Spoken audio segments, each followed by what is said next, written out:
নামাজ কায়েম করুন বন্ধু, কারণ এপারের চেয়ে ওপারের জীবন বেশি সুন্দর।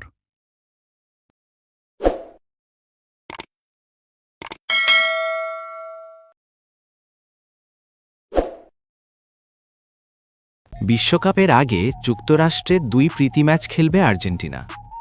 আসন্ন বিশ্বকাপ শিরোপা ধরে রাখার লক্ষ্যে শেষ প্রস্তুতির অংশ হিসেবে ২টি প্রীতি ম্যাচ খেলবে বর্তমান বিশ্ব চ্যাম্পিয়ন আর্জেন্টিনা।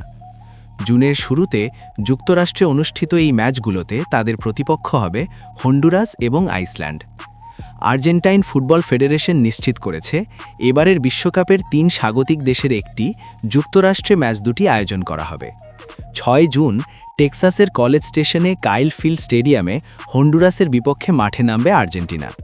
এরপর ৯ জুন অ্যালাবামার অবার্নে জর্ডেন হের স্টেডিয়ামে আইসল্যান্ডের মুখোমুখি হবে লিওনেল স্ক্যালোনির দল।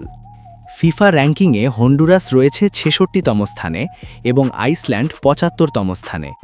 দুই দলই এবারের বিশ্বকাপে জায়গা করে নিতে ব্যর্থ হয়েছে।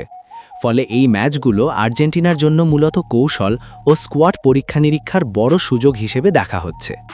এর আগে প্রস্তুতি ম্যাচে দারুণ ফর্মে ছিল আর্জেন্টিনা।